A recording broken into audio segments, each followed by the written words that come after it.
Yeah, I came home last night. Yeah, she was on my flight. We were right next to Supervisor Barger, right here. We get Crowley. Yeah, that's good, right there. Do you know? Hi, Laura Friedman. Hi, Laura. Congress member for Hollywood. Oh, very nice to meet you today about it. Yeah. Thank you for everything you're doing. Yeah, thank God we dodged that one last night. Yeah, it's been We got to be proud of that work for sure. incredible. The work is incredible, and I live in Glendale, and we got an amazing fire department. So. I'm Doug Stewart. I'm Mayor Mellon. How you doing?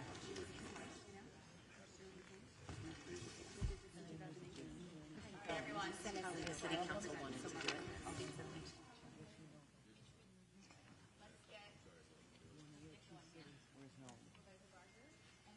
Yep.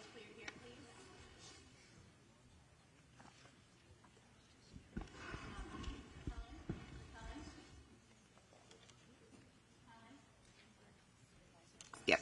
Good morning.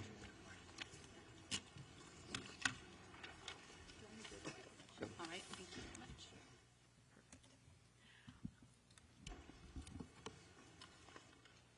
Thank you. We're good.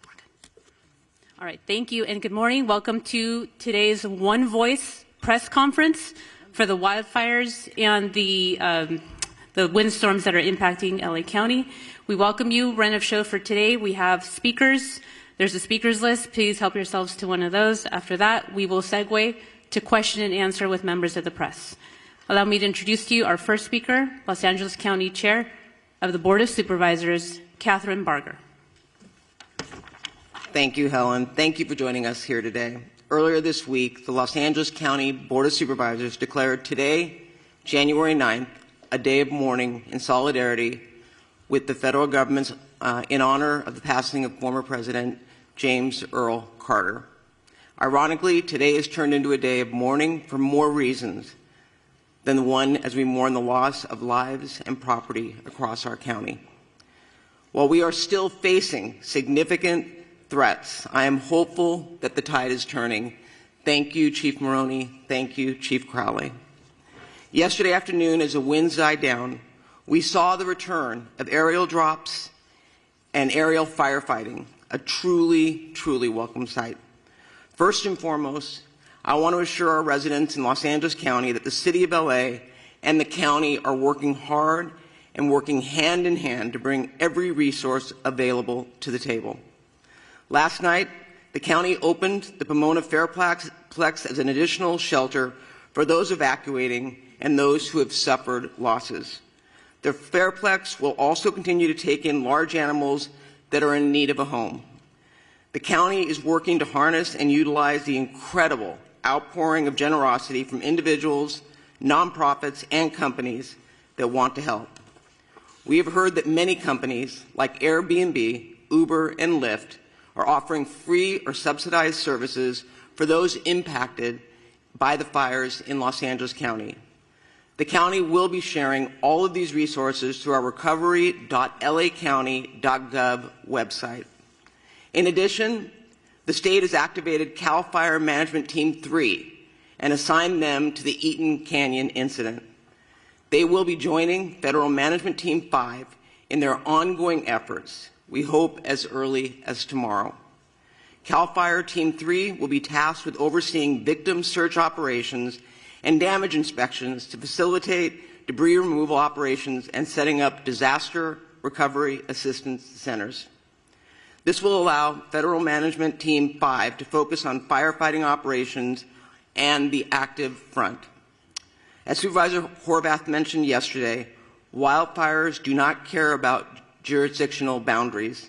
Between the city and the county, we are managing the various resources that are coming online with the increasing demands on our first responders. I saw this firsthand driving through the streets of Altadena yesterday. Driving up Lake Avenue, the devastation could not be missed.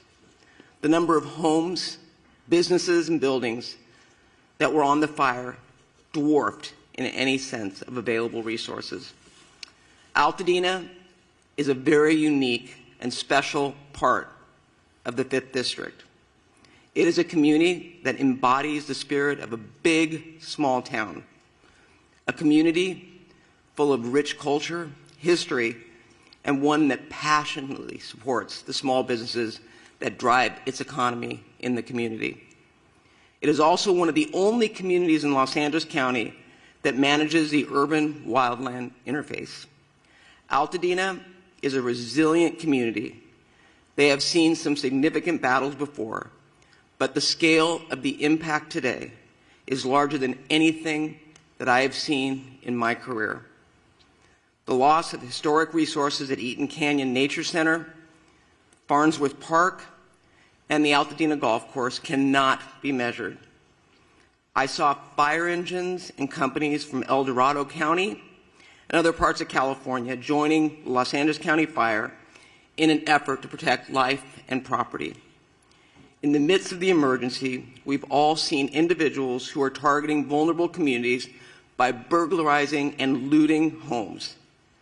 This is simply unacceptable. You will be hearing from our DA, Hochman, shortly regarding his efforts to hold these individuals accountable, and I promise you, you will be held accountable. Shame on those who are preying on our residents during this time of crisis.